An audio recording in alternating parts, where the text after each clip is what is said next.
barnaamijkeena wuxuu diiradda saarayaa intiisii badan aan uga hadli doonaa munaasabad balaaran oo xalay lagu qabtay magaalada caasimadda Ankara. munaasabadan waxaa kasoo qayb galay xubno kala duwan oo ay ugu horeeyeen shaqaalaha safaaradda ee dalkan Turkiga. sidoo kale waxaa kasoo qayb galay ganacsato Soomaaliyeed, ardayda Soomaalida wax ka barata guud ahaan dalka Turkiga. munaasabadan oo aan loo kala harin oo qaybaha kala duwan ee bulshada ay kasoo qayb galeen ayaa ujeedada loo qabtay waxay ahayd sagootin iyo marxabeen iyo waliba dhiirigelin loo jeedinayo musharax xildhibaan ee baarlamaanka dowladda federaalka ee Soomaaliya sanadkan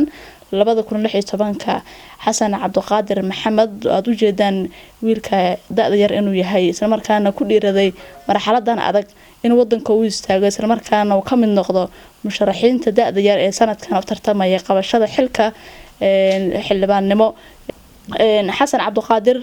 waxa ka go'an inuu ka mid noqdo musharaxiinta isla markaana rajadiisu hadda ay tahay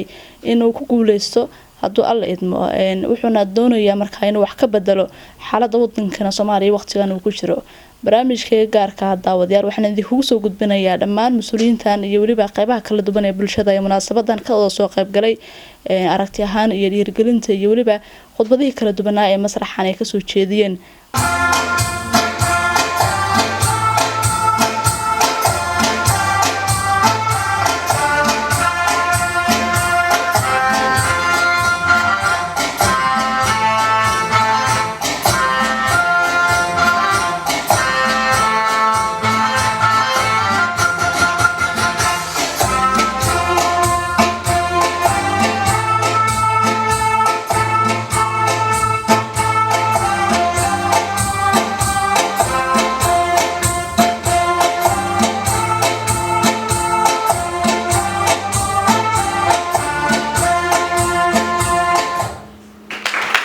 sidaa ogsoonahay maanta oo taariikhda ay tahay 5 bisha 6 2016 waxaa iskugu imaanay halkan dhammaan ardayda iyo jaaliyadda iyo safaaradda in ay taageero buuxdo ay siiyaan wiilka da'da yar dhalinyarta ee isku soo taagay xilka xildhibaannimo ee 2016 Soomaaliya. runtii 20 sano ugu dambeysay aaday u yaray in la helo dhalinyaro da'yar oo isku soo sharaxda xilka xildhibaannimo. annagana runtii taas saameyn xooggan ay nagu yeeshay markastana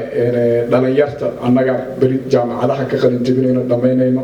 marka waxay noqonaysaa tusaale in dhalinyartaba weli ay awood u leeyihiin inay isku soo sharaxaan hadday tahay xildhibaanaha haddii ay tahay xafiisyada ugu waaweyn ee dowladda. taasna annaga dhiirigelin xooggan noo sameynaysaa. waxaa halkan xafladan sagootinta u sameynayna waxaa waaye Cabduqaadir oo Xasan Cabduqaadir oo muddo isla wada joognay runtii kaalin weyn ka soo qaatay dhaqdhaqaaqa ardayda iyo Soomaalida deganba Ankara Turkiga. runtii haddana farxad aad u weyn oo xoogan ay noogu tahay in maanta uu ka sii dhaqaaqa booskii uu inoo hayay oo u sii dhaqaaqo mas'uuliyad qarannimo. taasna aad ugu faraxsanahay. waxaan leenahay mudan xildhibaan oo ku faraxsanahay in aan noqotid in aan isku soo sharaxdid.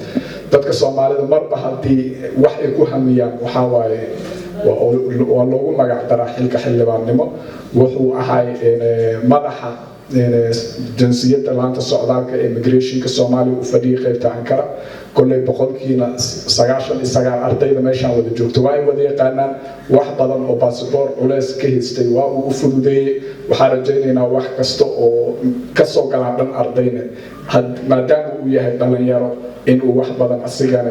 dhalinyarta u fududeyni doono insha Allah. mudane xildhibaan oo ku faraxsanahay soo dhawow waa guuleysanaysaa insha Allah. taana tusaale waxay u tahay dhammaan ardayda da'da yar oo jaamacadaha ka soo qalin jabinayo in ay ku dhiiradaan inay isku soo sharaxaan xil waliba. waxaan rabaa marka hore inaan ku bilaabo Xasan oo hadda bile oo xildhibaan Xasan dhahay ugu magac diray annagana waxa waa xildhibaannimadaas aan ku wadaynaa iyo ardayda marka ugu horeysa xiriirka ay lahaayeen. Xasan iyo ardayda waxay isu yihiin marka hore inaan sheego. Xasan iyo ardayda xiriirka ka dhaxeeyay xaqiiqatan ma ahan xiriir erayar lagu soo koobi karo. aniga intaanan imaanin wadankan iyo markaan imaadayba kadib waxaa waaye xasan mar walba ardayda meesha isugu yimaadaan buu joogay haddii arrimo dhaqaale noqoto haddii ay noqoto moral wax walba ay noqoto ardayda uu garab taagnaa sidaas lamid ah ardayda uu ka tirsanaa marka waxaa waaye xasan waxaan u aragnaa inuu yahay qof naga mid ah oo maanta naga tagaya marka hore in saas loo dareemo oo xasan qof marti naga ah oo naga baxsan inuusan ahayn la ogaado ayaan rabaa marka hore intaas kadib annaga maanta waddankeena xaalkiisa waan ognahay ma ila aha dadka inta joogo qof waddankeena xaaladda uu maanta ku sugan yahay ku qanacsan inuu nagu jiro dhan walbay noqoto caafimaad dhaqaale waxbarasho siyaasad amni waxaa waaye qof walba maanta waddankeena inuu dib u dhac uu ku jiro weyn waxaa waaye uu aaminsan yahay uuna og yahay laakiin markii dhanka kale laga fiiriyo waddankeena wuxuu u baahan yahay isbeddel haddaba isbeddelka sidoo ku imaanaa marka su-aasha taagan waa taas sidaad ogtihiin waxaa waaye isbeddelka waxaa jiro sunno uu leeyahay macnaha diinteena marka la fiiriyo isbeddel marka la rabo inuu dhaco waddo loo maraa jirto waddadaas tan ugu horreysa waxaa waaye in annaga aan isbeddelno marka ugu horreysa horta annaga shakhsiyaddeena inaan beddelno in allaha laa yugayiru maa biqowmin xataa yugayiru maa bianfusihim marka ugu horreysa in annaga isbeddelno waxa naga khaldanna sidaas lamida waxaa waaye dowladdeena marka dowladda inay isbedesho waxay u baahan tahay canaasirta dowladda ay ka kooban tahay inay isbedesho dowladda waxyaabaha ugu horreeya ay ka kooban tahay macnaha tiirarkeeda inay isbedelaan inay madax fiican aan helno madax fiican oo aan helno marka intay ka bilaabana iyadana in xildhibaan fiican aan helno si uu hadhow isagana noogu soo doorto madax fiican si hadhow wasiir fiican usoo baxo si agaasimo fiican oo usoo baxo sidaas daraaddeed qof walbo annaga maanta naga mid ah waxaa waajib ku ah haddii uu rabo waddankeena macnaha inuu isbeddel ka dhaco in uu kaalin ku yeesho inuu xildhibaanka bedelo macnaha xildhibaanka inuu bedelo saas daraaddeed maanta arrinta xasan uu u taagan yahay horta inaan ogaano inay taas tahay oo xasan oo u socdo in isbeddel uu dhaliyo markii horeysa intaas kadib maadaama aan rabno inaan xildhibaanada bedelno oo xildhibaano fiican marka hore inay samaysmaan aan rabno oo xasan oo kale hadda qaarkeen sida xasan uu istaago kale aysan u istaagi karin hadda maxaa nala gudboon marka aniga ka Mustafa ahaan sanadkan mar rabo inaan u tartamo xildhibaano laakiin waxaan rabaa in xildhibaan fiican uu soo baxo haddaba kaalinta aan yeelan karo maxay tahay marka kaalinta aan yeelan karo waxay tahay dadka xasan la midka ah ee dhalinyarada ah inaan dhiirigeliyo haddii aan $1 ku taageeri karo inaan ku taageero inaan garab istaago inaan maxaa la yiraahdaa si kasto ay noqotaba u garab istaago oo aan dhiiriyo oo sidaas oo kale marka xafladan maanta ay iska kaashadeen xasan iyo saaxiibadiis oo ardayda ay ugu horeeyaan waxay tahay marka ugu horeysa inaan xasan garab istaagno oo aan dhiirino si biiska dowladda Soomaaliya uu noqdo mid adag intaas kadib waxaan rabnaa xasan maanta wuxuu wax u doonana xildhibaannimada maanta Soomaaliya ma ahan xisbiyo kama koobno waa ognahay waxa ay ku dhisan tahay oo qabiil ah qofkii raba marka inuu soo galo marka waxa waa inuu qabiilkiisa soo dhex maray naqanaysa oo isagoo qabiil ah marka ugu horeyso oo meeshaas imaado saas daraadeed xasan maanta si hadii qabiilkiisa intuu soo dhex maro birito markuu meesha imaado uu soo naqanin qabiil matalo xafladan ujeedada u sameeyno waxay tahay marka hore inaan xasan dareensiino inuu yahay nin Soomaaliyeed qabiilka soo dhex mar laakiin meeshaas marka timaadid annagana matashaa hadii aboorkaas u jeedin gadaasheena ka muuqdo waxa ku qoran oo gees ka saaran khariidada Soomaaliya oo dhan iyo calanka Soomaaliya ujeedada meesha ugu taala dadka qaar in la iska sharaxay inay tahay laga yaabo laakiin ujeedada meesha ay u saaran tahay waxay tahay xasan inuu yahay nin qaran oo qaranka annaga uu matalo oo codkeena uu hadhow baarlamaanka oo annaga lagu matalo inuu dareemo intaas kadib waxa waaye xasan waxaan kula dardaarmaynaa markuu ugu horeyso inuu ka shaqeeyo Soomaalinimada annaga maanta waa ogtahay xasan xafladan aan u sameeynay waa garab taaganahay meel walba ay noqoto waxa waaye waa ku garab taaganahay inaan nin fiican tahan sheegayna inaan xilkaas u qalabtaan sheegayna horta markuu ugu horeyso uu khayr ku yahay ilaahay ha ku waafajiyo xilkaas ha ku guuleeyo intaas kadibna waxa ogaataa annaga matashaa markuu ugu horeyso tareerkaaga matashaa laakiin waxaa ogaatiin xadiid waxaa jira oo nabiga uu dhahay unsur akhaaka zaaliman oo madluuman walaalka macnaha garab istaag oo u gargaar hadii uu gardaran yahay iyo hadii la gardaran yahay macnaha taas macnaheedu maxay tahay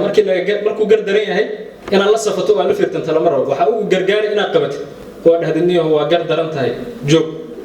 marka taas macnaheedu waxaan ka wadaa xasan markuu ugu horeyso waxaan rabnaa horta markuu ugu horeyso inuu reerkiisa garab istaago marka ay saxan yihiin iyo marka ay khaldan yihiin laakiin marka ay khaldan yihiin wuxuu garab istaagaa inuu fariisiyo inuu qabto oo dhaho adinka Soomaalida arrintan caqabad ku tahay ka istaaga saasa sameynana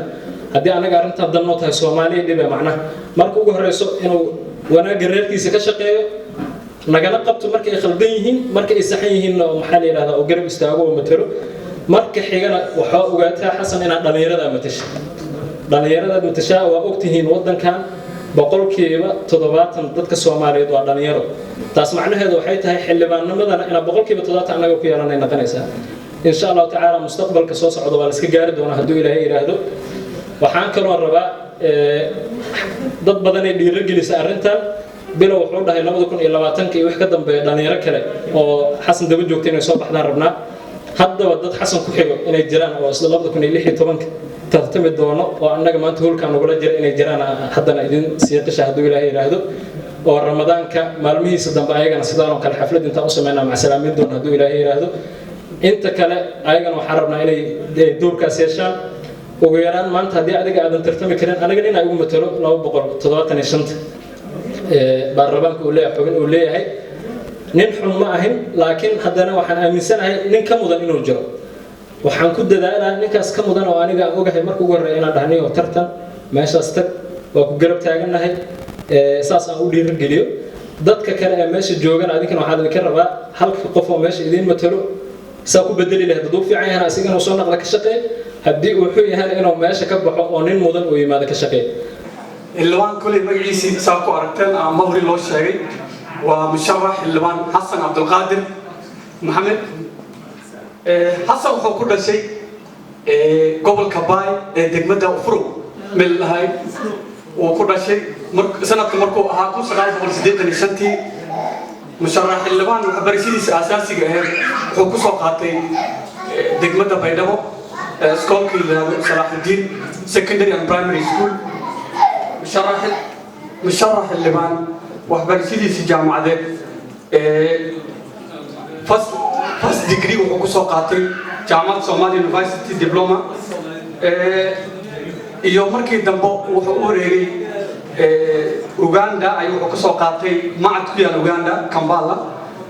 مانجمنت انستيتيوت أوغندا مانجمنت انستيتيوت وحكوسو برتي مامول كايو مارينتا مشرح مركي دمبو وقال كسو لابتي وحو شغلي قرنك بلاوي الله نحريسته واقي مدحوين عبد الله يوسف احمد وحونا كسو شغيي وزارة تمرت بترولك يوم معادنتا سيدو كلي وقتي مدحويني كدم بي عبد الله يوسف مدن شريف حسن أفكي أوبرتي رالي هذا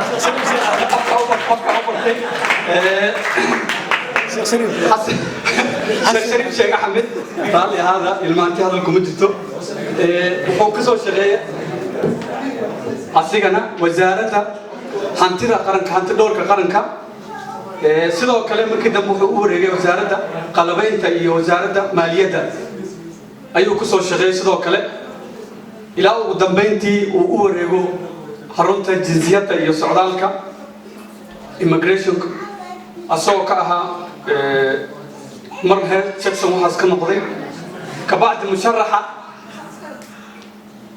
ilaa markii dambe uu isku soo bedelo loo soo bedelo Ankara wuxuuna ahaa ninkii ugu horeeyay ee xafiiska immigration maartay inuu shaqadiisii ka hirgeliyo inuu shaqadiisii ka bilaabo sida hadaba maanta ay sheegaysan ardayda oo dhan ay u mahad celinaysay ninkii ugu horeeyay oo inta ka furo ayuu ahaa إلى ما أنت وسكتاجو هلكم مشرح لماذا حلوان 2016 حلوان وحندي لها ودبينتي سياسي تحكي بحال الله مرك أسيق لوضع دي مثل نقطة أيام كل تري لها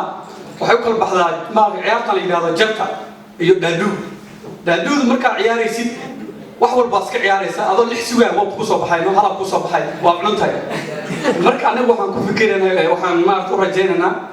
inuu noqdo ninkii jarta ciyaaro jarta dadka ciyaaro waxay ka fikirayaan waxay ku soo socdo iyo wixii ka dambeeyay haddii inta uboodid ma lagu dili doonaa mise waa dili doontaa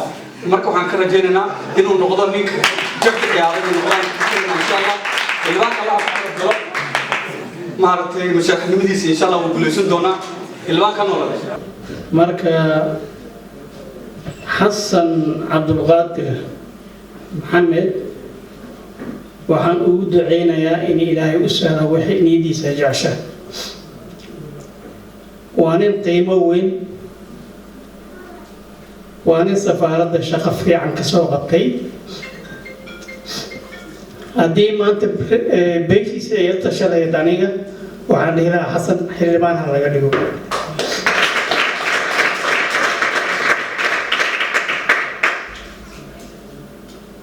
dhalinyarada sanada waxay u tartamayaan xildhibaannimo laakiin ogaada xildhibaannimo ma sahlana mas-uuliyadna ma sahlana ragga hadda tartamaayo oo dhalinyarada ah waxay dhasheen haddii lasoo qiyaaso 1980 waa 36 sano ninka ugu yiri jira maanta 36 sano ninka jira maanta wuxuu jiray markii dowladda dhaceysay 6 sano dowladnimo wuxuu ku yaqaan ma laha laakiin ninkii Soomaalinimo ku jirto waxay moodan ka bedeli karaa maanta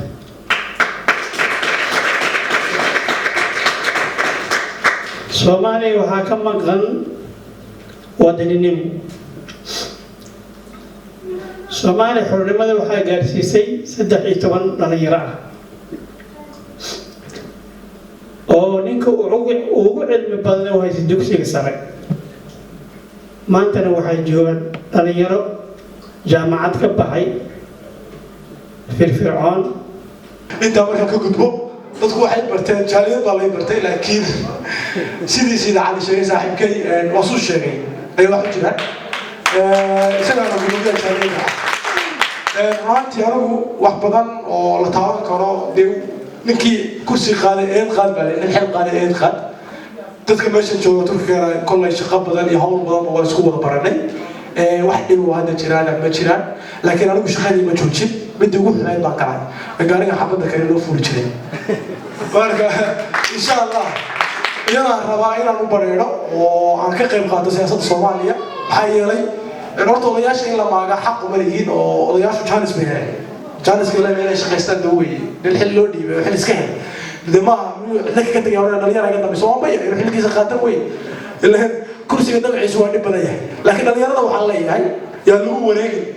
odayaasha boosas ka qaadno waa inaan keenaa ficil degdeg ah aan dalka isku bedel u sameeyno maxaa yeelay waddankeena siyaasad in badan waji badan soo yeelatay baa waddankii daashatay siyaasadda sidaan uga gudbi lahayn inaan fuligeed qabano maxaa yeelay ardayga wax barta iyo ardayga waddankii joogaaba iyo arday meel kasta uu joogo wax ka bartaba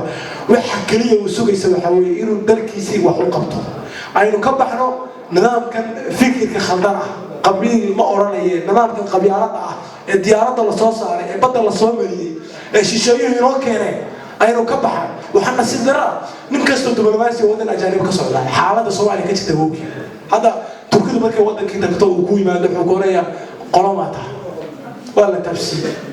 wadda qolomata ceeb ma ahayn ma waxaa tahay dadka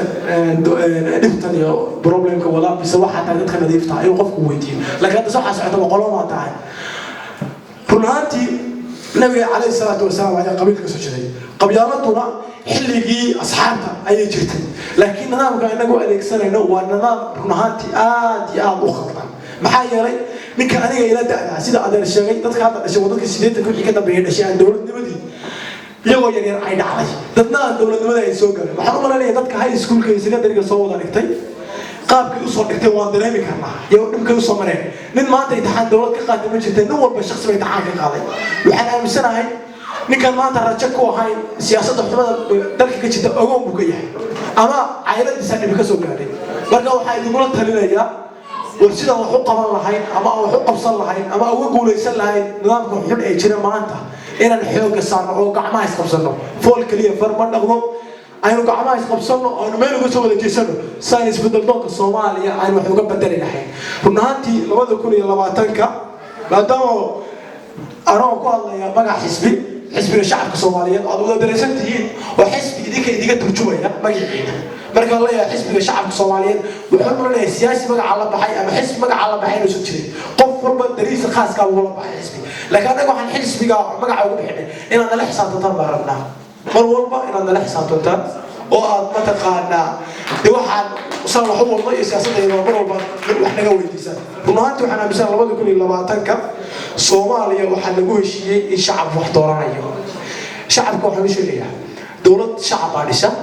shacab baa dumiya Soomaaliyana waxa wax ka dhaqaaqay la iyo waxa weeye waa hurdada shacabku hurdo waxa la yiraahdo hurdada laga tooso 2020kana laba wadan iska hor keeno nimanka siyaasiyiinta rabada xilka iska haystaan xilka iska fadhiyaan iyo dadkeena shacabka dhalinyarada intaynu fadhiga ka kacayna aynu wadan fiican oo dadka iyo dalka iyo shacabka wanaagsan aan sameysano aynu labada wadan isku limaano dadka shacabka Soomaaliyeed waxay tahay wixii cusub caalamka jecel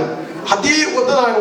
wada cusub dadka u cuntada inaga oo baad ma taqaan codka ugu badan heli doona aynu xoog saarno si shacabku wax ku dooran lahaa sidoo shacabku wax ku bedel lahaa aynu iska dayno kala tafaaruqa iyo dhibta jirta xaaladda jirta aad iyo aad wada maasantiin dadka ka soo qayb galay xafladda mutasharrafka xildhibaan xasan waxa leeyahay xafladda oo ka soo qayb galay caawa saaka ga hadhayno mar walba ku garab taaganahay wasabkii fiberka inta waa ku jirayna oo garab waa ku siinayna de hadalka caawa ka jeedina nool waa ka jeedina insha Allah guuleysa kulayna oo joog ilaahay raxada waa ka qabto aad iyo aad waa salaamaya سلام جديد ورتوا مع الفرحات حقيقة ومع الوفرقة إن ما أنت دليل دي أي وسوي استعان إن حلقي ودن كي قبتان لكن مرحلة بدنا وحاول يعني إن نقدر عليه يجستو ودنكم مرحلة بدنا وصوب مري وحيل الشيء ودي بنوم من الأحساءات ونعكسن زوجة تاي ودليل كرتين وقت وحال صومري وقامي كواحد يعني كقرية سكري وحلبان نقنجري ما أنت وإلهي مهندس إن السوق جاري إن حيل شيء دليلاتي وخبرتي بالفرعونات إن السوق شرحان حرنا سيدا سوق علينا ضدكي هيك كان ضدك سوق جارسية أنا ما هذا إنه أنت لما تلاقوا ونحرستو أنت سوق هالكندي كان حيل شيء لا كابر مريو سيدا كانوا حاسقوني آليات كانوا فرح سنبونا مهم بلينا ولكن حسن عبد القادر إنه خيرك كليه ما جوش ولقط كده إنه هالميجوش كم انتهى وحنا الله إن شاء الله وهذا يسال ونقدر تاجرنا هاي كل حسن وناجي سيروحوا قبطنا إيشان وحاولوا ودكسوتهم إن لا يديش رحوم بانو تام كان بسيطة كلو حرب أنا مش تام وفايدستو أرضنا التيم كي سنة كان جبينا أيوه حاول ملينا وأرضنا يعني سليم معني لكن أنكم مشيرو وحاول لكن فرحنا يجي هاي أنا نفتكر كيوان يجي وحاول محاولني وقليل جبلان أني وما سكتكتي لكن إن قليل جبل كراء هذا وهذا يدي رجلين ومتوجينا وهذا إن شاء الله دو إلهي رادو سيدا كرو حربانا ومهد عليو قدقي حفلة قروح الضغن السوق مقابيي اسكسو الدبكي هذا الصحافة دا إن شاء الله هذا وما سنتي وقت قرن حياة وبدل كل عيرين معيو ودنبنتي حسن وحالها إن شاء الله أقول رجالنا وأقول سنسا إله أقول أتوقف كوجرو إن شاء الله تهمبليو هذا ما تدي السلام عليكم ورحمة الله. waxaan u mahadcelinayaa Abdullahi Iraado ugu saaxiibkay gudoomiyaha Mustafa iyo kii ka sii horeeyay oo barnaamijkan si fiican u soo dawradeen marka xigta dhammaan saraakiisha safaaradda ugu horeeyo adeer Mustafa iyo inta kale oo magacyadooda aan la sheegi karin xilmaan hadal kuma jiraan laha tan kale waxaan rabaa muhiimadda barnaamijkeena maanta aan u joogno anoo ku hadlayo magaca ardayda muhiimaddan waxay tahay mahmaahda oo English kalena waxay dhahaan yesterday it's not our recover but tomorrow it is win or to lose macnaha muhiimadda waxay tahay anaga shalay ma aanan lahayn recoverka anaga wixii aan sameyn lahayn laakiin berri ayay tahay muhiimaddana inaan lose gareyno ama aan win gareyno ama laba aan guuleysano mise aan khasaarno marka saaxiibkay Xasan Cabdiqaadir si fiican oo soo naqaanaa waa nin dhalinyaro oo caawa dhan la sheegay oo la leeyahay nin saas waaye oo safaaradda oo immigration officer oo ahaa marka hadallo badan ku dari karo waayo waxa ahay wax hadallo badan oo exciting ay ugu jiro oo yadadiila ama farxad aan la dareemayo insha Allah inuu noqon doono xilbaanka soo socdo oo 2016 hadda aan ku jirno marka waxyaabaha badan oo Soomaalida ay dhahayaan dhalinyarada mustaqbalka berri ay dhahaan waa mahmaayo badan oo Soomaalida isla qaateen laakiin ani mahmaadaas waa ka duwanahay waxa leeyahay dhalinyarada mustaqbalka maanta waaye maahna berri macnaheedu waxay tahay qofkaan maanta dadkiisa qofkan da'diisa maanta oo 18 age uu ku jiro ama middle age hataa ahaado uu ku jiro inuu maanta waqtigiisa uu ka faa'iideysto ama wadankiisa wax u qabto mise dadkiisa wax u qabto mise qarannimadii wax u qabto xilliga uu ka faa'iideysan lahaa hadii la yiraahdo ka war mustaqbalkaaga bari waa marka saaxiibkii Xasan insha Allah waa inuu ku guuleysan doono hadii la yiraahdo oo hamiga asaga hadafkiisa oo inta ugu tagay ay tahay inuu xildhibaan noqdo uu ku guuleysan doono hadii la yiraahdo waan rajaynaynaa marka waxaan leenahay anagana waa soo soconaa boosku noo sii banay hadii la yiraahdo aad iyo aad u mahadsantihiin assalaamu calaykum wa rahmatullahi ugu muhiimsan saddex noqdo نقطة كواد وعرشة يعني حسبكاس سيدا بقول عرتي تلوادا وحتى هاي أهدافتي إلى هايين SYL أنا تستحق وحتى هاي همجي يحسبك يعني ماشي وكتب بيه صراحة SYL وحاولنا هاي إنه أساسي ياسين حاج عثمان هل قفوها وحنوا إنه سفع عليه فهمه ولكن يحل بأنه سعره سومالي قف فكرتي سومالي اللي قفريه وحيكمل بلاوتي هل قف ياسين حاج عثمان ياسين حاج عثمان أصيبه مجالس إسكوريجا يوحول الصومالي حتى لقطر قالوا كوميسيجان سو شرفكم مسكرو وحقوق بريري إنه يعني لو ذا فكرته ولا ليه ساعة مساحي بدي سكره فكرتي طبعا لفهمي يعني عبد القادر سقاودين فكرتي مركب بلاوي وحالو تلقى الاتصال أهانو كلا مقام كيلو بلاوي حيث 15 ماي كون سجال بقول أفرتني يسدحني dhalinyaradaas tusaalahaan taariikhdooda ama markay wax bilaabayeen waxay ahaayeen dhalinyaro ka duwan dhalinyarada maanta jirto dabcan maanta anaga Kenya yani maanta xil qabto waxa la leeyahay ninkaasi waa kuma yani intuu ka soo jeeda marka dhalinyaradaas taariikhdooda marka laga hadlayo waxay ahaayeen dhalinyaro ku bilaaway yani ahdaaf laha hadaf laha qorshe laha tusaalahaan oo kale hadafka marka laga hadlayo hadafka ay lahaayeen wuxuu ahaa waa in yani madax banaanida iyo gobonimada Soomaaliya in Soomaaliya ay noqoto wadan xor ah arinta kale oo socdayna waxay tahay in tusaalahaan oo kale dhanka waxbarashada waxyaalaha ahdaafta ay lahaayeen taasoo ugu dambeyn waxbarashada ay wax ka bedeleen sidoo kale Xasan Cabdiqaadir waxaan u rajaynaynaa himiladiisa inuu ku guuleysto xildhibaankeena waxaa la yahay dhalinyarada waa inaad doorsiisaa kaalinta dhalinyarada maadaama aad matalaysid sanadahan dambana ayaan rajeynayna in dhalinyaradu ay iyagu kaalin ka qaataan farxad gaar ay inoo tahay halkan waxaan isugu nimaana waxaa waaye shucuurteena aan muujino tanina waxay ka dhigan tahay in dhalinyaradu hadda ay yihiin kuwo hidilooyin leh mustaqbalka dhowna ay noqonayaan kuwa hoggaanka dalka qaban doona sida dareensanahay in marxalado kala duwan wadankeena soo maray hadda wax laga soo sheekeeyay inta badan hadal ma harin oo jaranka ayaa qaatay khayr Allah si Allah noo deesto muhiimadu waxa ka hadlaa wixii wadanka taagnaa waa wax la wada og yahay halkan dadka fadhiyana waa aqoon-yahano qof walba wax ka qarsan ma lahan kaliya waxa la rabaa waxqabadkii iyo qofkii kaalintii kaga aadan inuu ka qaato wadanka horumarkiisa hadal badan ay halkan u soo istaagin kaliya inaan gudoomiyahayna dhaw hambaliyo xildhibaanka mustaqbalka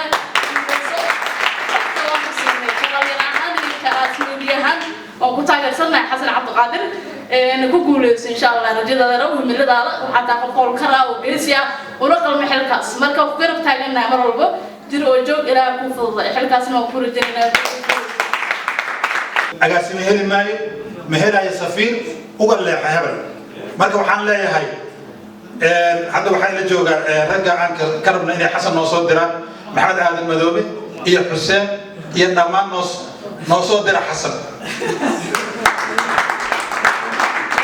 هذا الحسن لو صدري ويسين وأنا هنا أنا نتكلم عن صدر الله لكن معي كعسننا إن الحسن ما صدرتان سعر إذا صدرنا أنا نتدفع وما سنته إذا كنا ما نتكلم جبشان وحواي وأنا هالعلنا وأدد ما سنتين sidoo kale daawadayaal xafladan balaaran ay halkan lagu qabtay waxaana sidoo kale inta ay socotay lagu gudoonsiiyay shahaadooyin iyo waliba dhiirigelin lagu sameeyay ku dhawaad ilaa 5 arday oo dhameystay heerka koowaad ee jaamacadda kuwaas oo qaatay bachelorka ee dalkan wax ka baranayay waana arday Soomaaliyeed oo muddo usoo dhabar adeegay isla markaana ka dhaweeyay hadafkoodii dhawaa kuwaas oo ku hamuween hadda inay ku daraan heerka kale waxbarasho sida masterka ardaydan aad u jeedaan halkan waxa lagu gudoonsiinayaa waa shahaado sharaf isla markaana ay ugu talagaleen dhammaan xubnihii ka soo qayb galayay munaasabadan caawa halkan lagu qabtay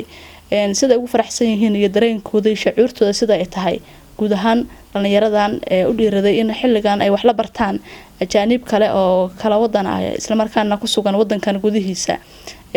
ilaa 5 arday aad u jeedaan wiilasha iyo gabdhaha Soomaaliyeed iyagu waqti adag sugaya inay ka qayb qaataan isla markaana maanta oo kale ay gaaraan hadaladii kala duwanaa ee lagu soo dhaweeyay masraxa iyo aragti ahaan sida ay u arkaan farxadda caawo kale ay ula wadaagayaan bulshada Soomaaliyeed ayaan markaan idinku duwayaa daawadayaal maxad darteedu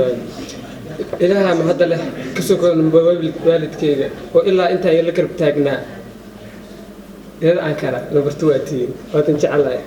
هوش هبط نحكم هذا الخير هذا بسم الله السلام عليكم ورحمة الله وبركاته وإذن سلام دمانتينا والله وحا شيء مع ثاني محل إكزايتنا هاي تركي وحا إما هذا لغة كو إتوان كدمات كذي 5 سنة almost ويكودو ده هاي الحمد لله هرتا دب ولا سومر دب ملا سومر ملا دي كرو haba ugu badnaatay jaamacadda nolosha Turkiga imtixaanaadka sanad kasta waa tahriib aan leedahay ya tahriibna waxa heerkan soo gaaray alxamdulillah adkaysigeedii haddii maanta arday isku duuban oo sidaan oo kale ardayda reecan kale haday ahaan leen xamaleena dadka mar hore cagta kura kamid ahaan lahay aad u maasantiin asxaabteyda madaxda safaaradda taageerada badan iyo dhiirigelinta mar walba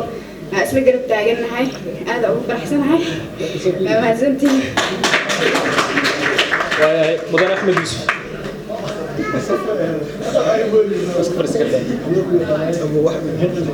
السلام عليكم ورحمة الله وبركاته أنت أنا تركي جوجي أو 5 سنة qof kasto i weydiiya maanta oo ila maxal la waxa kugu weynaa oo kugu adkaada muxuu ahaa markay i weydiiyaan waxaan lahaa sanadka koowaad ee jaamacadda sanadkii koowaad ee jaamacadda waxaan xasuustaa in ortalamahaygu ahaa 1.9 oo maxal lahaa dadku ugu hooseeyay fasalkan ku jiray kadibna waxa kaliya aan dadku la taliyo waxay tahay inoo quusasho wax quusasho lahaay ma jiro qof kasta waxaan kula talin lahaa in sanadku ugu horeeyay jaamacadda ay tahay sanadka maxal la qof kasta uu darajada ugu hooseeyo uu keenay dadka ajaanibta ah sanadaha ka dambeeyana qof kasta uu hormariyo maxal lahaa jaamacadda iyo waxbarashadiisa hormariyo marka qof kasta waxaan kula talin lahaa sanadku ugu horeeyay ardayda jaamacadaha ay dhigtaan inay tahay sanadku ugu horeeyay ay ku adkaato quusasho la'aan inay jirto kun mar waxaa jirta aan ku fikirin inaan wadankan ka baxo wadankan aan Soomaali u laabto mise aan maxal lahaa dibadaha aan aado laakiin alxamdulillah asxaabta oo maxal lahaa isku xaafadaheen iyo aabaheyga iyo hooyadeyda oo dhammaan igula taliyay inaan waxbarashada aan wato marka assalaamu calaykum qof kasta jaamacaddiisa axmed intaada tin waxaan rabnaa maxaa kuu qorshay sanadda hadda ani waxaan kusii fikirayaa inaan sii wato waxbarashada insha Allah master degree oo electrical electronics engineer ah inaan sii wato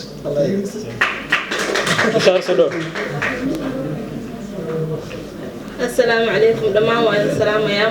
مدنياش ماشي جوجي iyo dhamaan asxaabta ardayda wallahi waxbarasho ma fududa laakiin qofkii isku tayo oo ku tadaalo oo soo jeedo mar uu ka hormar uu ka gaaraya aniga meesha waxaan joogaa 5 sano 2011 ayaan imaaday wallahi wadan aan garanaynin jawigiisa cimiladiisa luqadiisa ayaan isku tahay inaan wax ku barano ilaahayna uu nagu kuuleeyay maanta aan ku soo gaarnay dhamaantiin waxaan idin leeyahay bashar Allah ilaahay ay farxiyo السلام عليكم ورحمة الله وبركاته طبعا عندك سلام يا إذا برنامج كسوق الشيء أنت أسوسكم جرتوا واردين أرضي هي مسؤولين وحيكون وقتها برنامج كان عمال كسوق البرنامج آدي سوري رجليه مركا هدية أنك سوق أنت ماش كسوق بشيء وحانس وشيء أنا ما أنت هدية كلام كقاعدنا يتعصوا إن أسوي جدتين قلبية دينا فرحتي أنا أيتها فرحتي لا هرمك سيدا هرمك أنا يهين هرمكينا سيدا أنا أقرب استاكتين ودينا ولا تنمدا أنا وإذن كم هدعلنينا مر لبعض مرسفحات كسكوب إنتاس وحنلاقي أرتدى دمان ما أنت قلنا جبنا سعادة يا أبو هنبلينا يا كواس وأنا كم دهاي كواس أيضا السفر كود الرئيس صوب بالعبين لو كنتوني كود إلا يوم ما أنتو إلهي كسب وليه جودي إيو أي بحيانا وان أوجا بعد علنا يا sidoo kale ardada dhamaan halkaan ku sugan maanta oo inta xaadir ku ah aan ka hor muuqdo waxaan u sheegayaa hal maama taas oo ilaahay aabe markaa ka soo baxay wadanka oo ahayd farxiyo aabe arday magaalo wax ma barto magaalada ka dhuumo been maahan maantii magaalada aad ka cashaysid caawa habeen dambe aad ka cashaysid habeenka saddexaad waxaa kugu adkaanaysa inaad wax akhrisatid magaalada marka dadka waxay u qabataa sidii shaaxi qolka wax akhrisadaa gashid magaaladii yaa kuu muuqanayso maxaa yeele laba habeenaa kasoo cashaysa caawa iska aadaa iskaysaa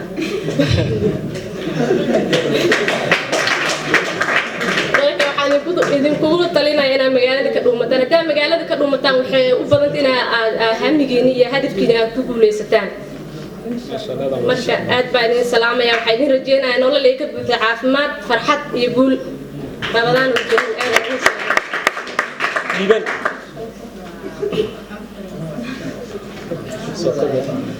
بسم الله هذا البدني والله waxaa xasuustaa markii jaamacadda bilaabeenay engineering oo afturki dadkana way ka saayeen aad u adag tahay waxaa xasuustaa anoo macnaha imtixaanka ka soo baxay ooya oo bishaar iyo ay aamusanayaan oo macnaha bishaar ay leeyahay bitilin jaamacadda wado waa kadib waxaa gaarnaa anagoo macnaha fasalkii dadka wuxuu sharxo maasha Allah iyo dad fiican naqanay ilaahay ayaa maad iska leh kadib waalidkayga wallahi maanta dareemaa macnaha marka aad dib soo martay kadib farxad lama qiyaas karo dhamaantiin waan baasantihiin in badan askarti ahaan muddo 5 sano oo ku jiro preparationkii oo ku horeeyay 40 sano kala jaamacadda insha yani ugu dambeyntii يعني وكو غليسنay jidkii aan ku jirnay safarkii aan ku jirnay waan halkaan ugu mahad celinaa dhamaan waalidiintii soo taageeray asxaabtii soo taageertay dhamaan reer aan kala oo dhan iyo mas'uuliyiinta kale oo mar walba garab taaganaa waa maasintii ardadii meesha lagu guddoonsiinay shahaadooyinka aad baan horta ugu mahad celinayaa aad iyo aad baan ugu mahad celinayaa maxaa yeelay 5 sano oo adag oo xaalka Turkiga ka wada warxayna Turkiga waa dee magaalo noqday dadku wada la qabsaday dad turjumaan baa tiitiyo hada qof dhakhtar ku geeyay sidii qof jaacad ka mid inta baad helaysaa maqaayadaha la iska fadhiya laakiin awal sida lagu helo waa adkayd oo waxaan ku yiri qof walba qofka ka boodi jiray wuxuu jiray warar ma aan uga qaba Turkiga laakiin alxamdulillah rabbil caalamiin xaalad adag wax ku soo bartay ardaydaas waxaan rajaynayaa inay noqdaan ubixi mustaqbalka runtii waan ka xumahay ardayda scholarship marka lagu keeno waxay ahayd in dawladda Soomaaliya ay garab istaagto laakiin waa ka xunaay xaaladaha jira dawladnimada inaga istaa ka warhayna in maanta markii waxbarashadu dhameeyaan ay dawladdu gacan qabato markii wadanka ku laabtaan shaqo abuur loo sameeyo ninkii shaqo doonaya ninkii ciidan doonaya ninkii doonaya siyaasad galo waa dawladda gacan qaban jirtay laakiin waxaan maray qaran duway baan lahaayeen inaad u dadaashaan sida qaranka duway u soo dhisi lahaydeen ayaa rajaynaya aad iyo aad waa diga mahad celinaya insha Allah bal yaa ilaahay waxaan baa yani ilaa marka ugu horeyso ugu hambaliyeeyo qalin jabinta dabcan ee qalin jabiyeen dabcan waxaad dareemaysaa waxaan soo xasuusin anagoo hadda waagi meeshii aan kasoo bilaabaysay taagnahay dabcan aniga dalkan waxaa joogaa muddo yani 1 sano ah maanta meeshii aan kasoo bilaabaysay taagnahay waxay ila muuqataa inaan maanta qalin jabinayo sida uu qalin jabinaysay marka waxay leeyahay hal dardaaran oo kaliya idin siina oo ah yani waxaa jirto hadal ah yani success is a journey not destination guusha salahan oo kale in la qalin jabiyo waa journey waa safar laakiin ma ahan inaa wixii dhameysay waxaa jeclahay waxbarashada maanta aad bilowdeen arinta kaliya u baahan in hadda aad qabatina waxay tahay in waxbarashada macnuwi laga dhigo in ficil loo bedelo wixii aad soo barateen inaad bulshada ku anfacdeen intaas kadib waa tahay intaas kadib saa idin sheega dadkan waxaa waaye waqti badan ee wadankan soo joogo ay soo halgameen Soomaalida wadanka ku sugnaa shahaadooyinka lagu guddoonsiinayay iyo dhiirigelinta iyo sugotinta loo sameeyay musharax xildhibaan Xasan Cabdiqaadir gabagabadeedii ayaan soo soo gaarnay haddaba dad badan baa isweydiinaya oo sugaya maadaama barnaamijkan ay ku aragteen wajiyo kala duwan xubnihii ka soo qayb galay iyo ardaydii oo dhankooda dareen ahaan muujinaya inay ku faraxsan yihiin caawo kale maadaama ay ka qalin jabiyeen heerka koowaad ee jaamacadda bachelorka ee dalkan haddaba waxaad isweydiisiin waa codkii gudoomiyaha waa codkii musharaxa waan filayaa codkii musharaxa inaad isweydiineysaan haddaba markaan khudbadii halka uu ka jeediyay musharax xildhibaan sanadkan 2016 mudane Xasan Cabdiqaadir Maxamed oo hore uga mid ahaa shaqaalaha safaaradda dalka Turkiga ee Soomaalida joogtay khudbadiisa halka uu ka jeediyay waliba waxyaabaha waqtigan Xasan ku xambaaray inuu ku dhirado inuu isku soo taago qabashada xilka baarlamaan ee wadanka Soomaaliya ayaan markaan isla daawano dhankiinana ka daawada khudbadan dareenkiisa iyo shucuurtiisa iyo waxyaabaha ku kalifay xasan in waqtigan uu isku soo taago inuu musharax yahay xildhibaanka mustaqbalka mudane xasan cabdiqaadir maxamed sacabka waa xaggii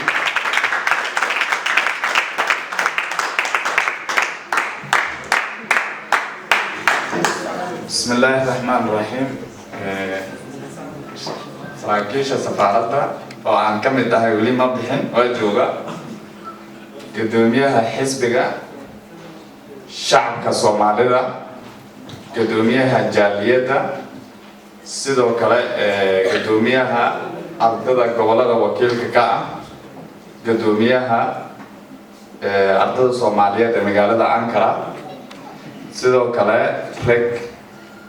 ganacsato Soomaaliyeed oo halkan nagu sugan maamooyinka iyo dhammaan ardada kale waxaan idinku mahadcelinaa sida sharafta leh ay ikraameyseen ay isugootineysaan ay i taageerteen waxaan idinku salaamay salaanta islaamka assalaamu calaykum waraxmatullaahi wabarakaatuh bacdu salaam runtii hadal fara badan inaan inta ka soo jeediyay ma rabo kaliya hadalkaygu waa mahadnaq aan ugu mahadcelinayo dhammaan guddigii ka shaqeeyay xafladan quruxda badan ee ay igu sagootineysaan marna igu taageereysaan sida aad wada ogtihiin xasan wuxuu ka shaqeynayay safaaraddan Soomaaliyeed qaybta immigrationka 2012 ilaa hadda waxaan runtii halkan aan ku bartay dad fara badan ha u badnaadeen arday ha u badnaadeen dad shacab ah oo runtii saaxiibo fiican ii noqday walaal fiican ii noqday si fiican ii soo dhaweeyay runtii aan u jeclahay inaan la sii joogo laakiin nasiib wanaag aan jeclahay inaan wadankii u laabto wadankii aan ka sii shaqeeyo sida quruxda badan ay ii sagootineysaan aad ugu mahadsantihiin waxaan rajaynayaa haddii aan noolahay insha Allah inaan ku soo noqon doono Ankara aanan ilaawi doonin asxaabtii aan inta ku bartay haddii sidoo kale ay gudaha imaadaanna anytime ay ila soo xiriiri karaan oo aan nahay dad walaalo ah asxaab ah oo runtii waqti adagna isla soo qaatay haddana aan rajaynaya inaan isla sii qaadano insha Allah sida aad boorka ka wada daawateen xasan wuxuu u socdaa Soomaali wuxuuna rabaa inuu musharax u yahay xildhibaanada Soomaaliyeed ee 2016 runtii waxaa laga yaabaa dhalinyaro fara badan oo asxaabteeda inay isweydiiyaan ninkan dhalinyarada ah shaqo haysto muxuu saacadan Soomaaliya u rabaa inuu u laabto oo xildhibaan oo inuu helayo inuu weynayo uusan ogeyn u raadina xaqiiqdii waxyaabaha igu qasbay waxaa ka mid ah muddo hadda laga joogo inaan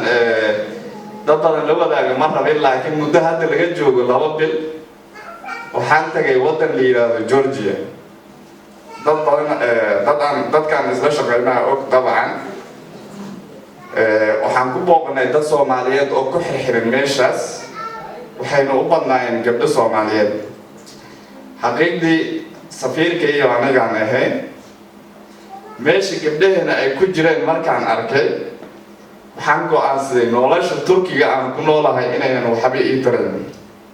oo Soomaali ay u baahan tahay maanta oo maanta Soomaali ay u baahan tahay in laga soo dhiso meesha hoos oo ay u baahan tahay in Soomaalinimadeeda laga soo celiyo waxaan rajaynayaa insha Allah in Ilaahay ku guuleyn doono runtii 8 gabdhood oo gabdha Soomaaliyeed ah weligood aan Soomaali arag qurbaha ku dhashay waxaan ugu tagnay xabsi Georgia ku yaalo oo xabsi military ah markaan rabnay inaan xabsigaas galno runtii Ilaahay khayr ha siiyo safiirkeena ay la socday waxaan ka mid ahaa waqtigiisii laakiin xitaa waxaana loo diiday qalankii jeebkeena ku jiray inaan la galno xabsigaas guud ahaanna akhyaarta qadarinta ee qiimaha inaga mudan waa naga intaa barnaamijka gaarka ahaa oo guud ahaanba looga hadlayay munaasabadii lagu qabtay magaalada caasimadda Ankara ee dalka Turkiga intiina waad ku mahadsantihiin daawashada iyo la socodka barnaamijkayga intaan mar kale hawada ku kulmi doono waa Kawsar Media oo idiin soo tabinaysa oo idinkaga tagaysa Ramadaanul Kariim nabad iyo warsan amaan Allah